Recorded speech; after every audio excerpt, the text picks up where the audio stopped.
Okay. This organization is near and dear to me because this was all I had when I was coming out, when there was no support system like we have now, which has turned into a protest and aware system of intersectionality. I want to tell you about the Gay Liberation Front. The Stonewall Rebellion of 1969 was the catalyst that sparked the formation of the Gay Liberation Front. They recognized the freedom for any oppressed group should be the concern of all GLF members. They organized the first Pride March, known as Christopher Street Gay Liberation Day, on June 28th, 1970. Who was alive then? And now I want to bring up the members, and speaking first will be Ellen Chomsky, and a message from Mark Schnapp. Give it up as loud as you can for Ellen and Mark and the Gay Liberation Front.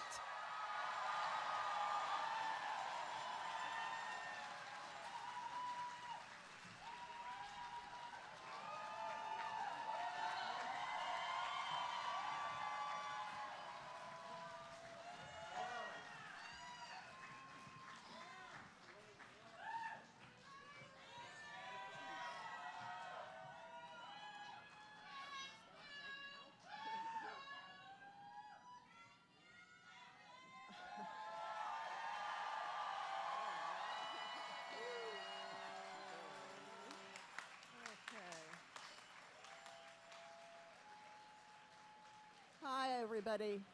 It's great to be here. I never, ever expected such a turnout. It's just mind-blowing, wonderful. Thank you. I am going to present a very personal rendering of the meaning of Reclaim Pride for me. I realized I was attracted to women at the age of 17. There was no one to talk to about it. Everything I read deemed it a shameful abnormality, best renounced and buried. I need my glasses.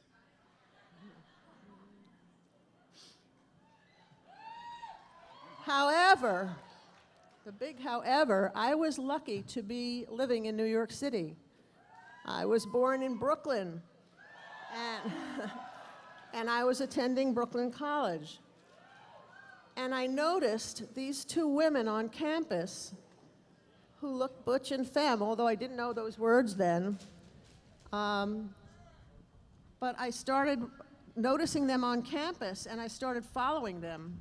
Eventually, I followed them to the Brooklyn College cafeteria, and there I discovered something I hadn't noticed before in all the time I had been there, and that was that there was a table of obvious homosexuals in the cafeteria. That was where they hung. And I moved closer and closer to the table, and eventually the butch woman invited me to join them. And they were delighted to learn that I was a lesbian. I think that was the first time I ever used that word to apply to myself.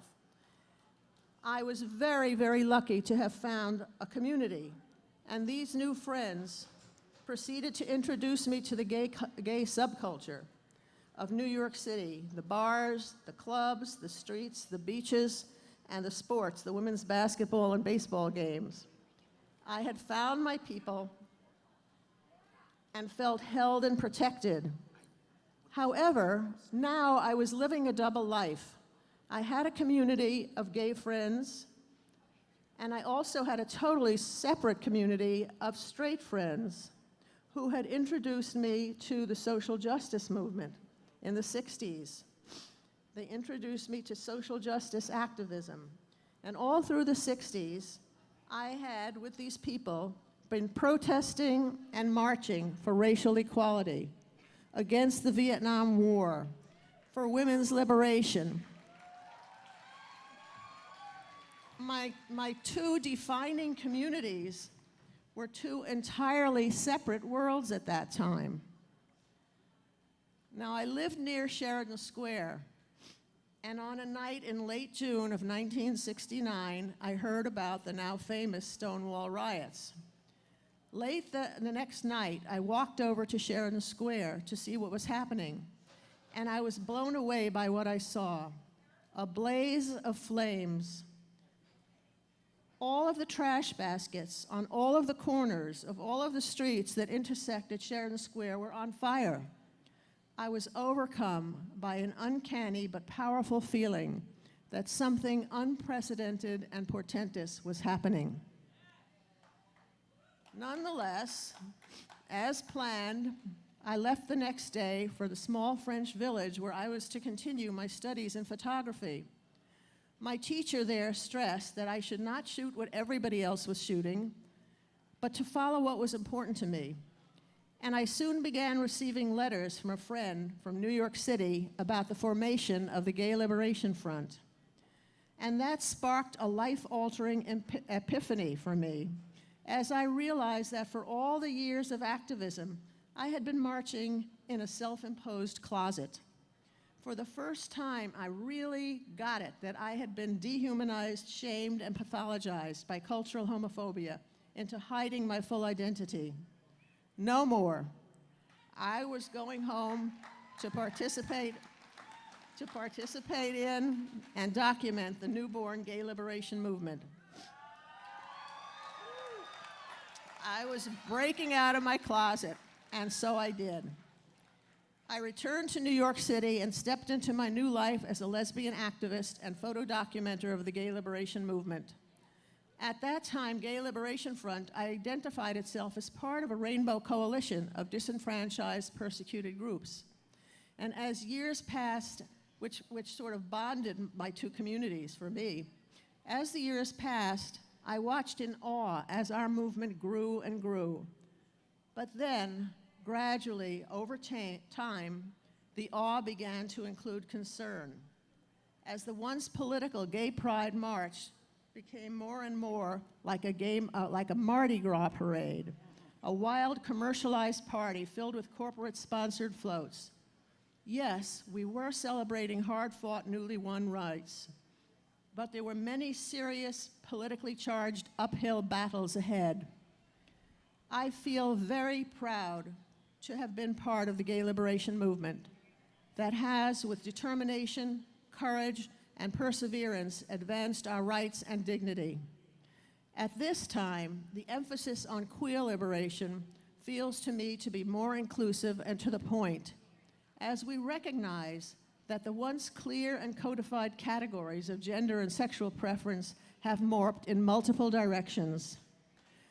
Gay liberation is too small a construct to hold them all. I see this Reclaim Pride March as a natural expression of a new, more inclusive sexual and gender revolution.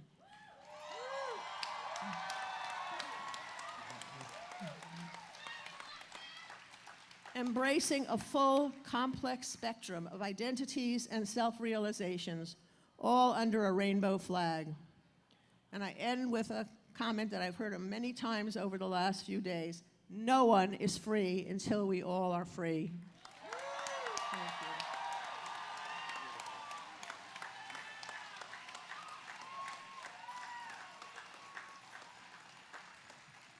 you. Aloha.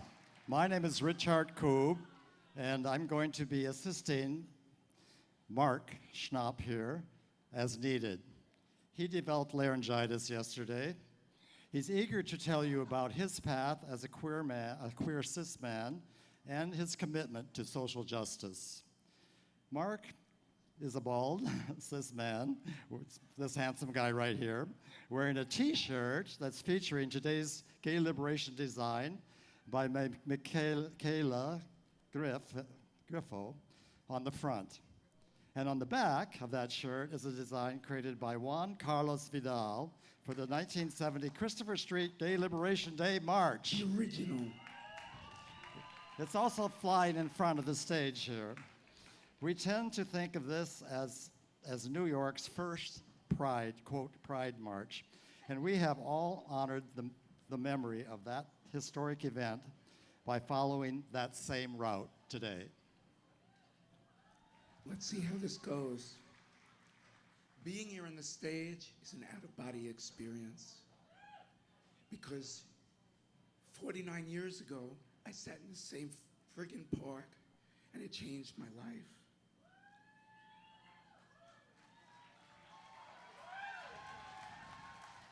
I took a ferry up from Staten Island, came to Christopher Street, marched up to this park, determined that I was going to make connection with people who had a social vision. I knew I was queer already, but I wanted something more. I wanted people who saw things from a broader perspective. This march clearly represents that vision and takes it even further. I had a history in social justice work at Queens College. That's how I became a queen, I guess. I helped close down the campus in a protest against the Vietnam War.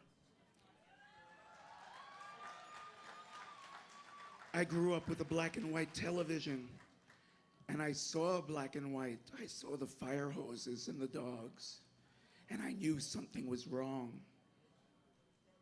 How many of you are 19 years old? Show your hands. That was me 49 years ago before you were born. You're doing the right thing. We did the right thing. I'm proud of you.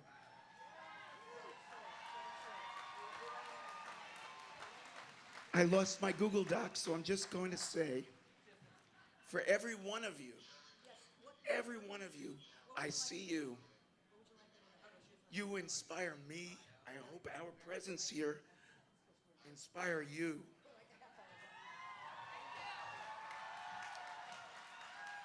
I'll just finish by telling you that when I left this park, my goal of making contact was not successful. I was pretty shy. And I got down to Columbus Circle, and there was a man named Paul Aginski holding a placard that said, "I am a faggot." And I said to myself, clearly this is not someone who's going to be shy. And this is my last chance, or I'm going back to Staten Island no more connected than when I started. And there's nothing worse than going to Staten Island feeling that way. Paul said to me something that felt like he was offering me a trip to Disneyland. He said, "I live in a gay men's collective on 23rd Street. You want to come?" Nestor was one of the people in that collective. He flew in here yesterday from Buenos Aires.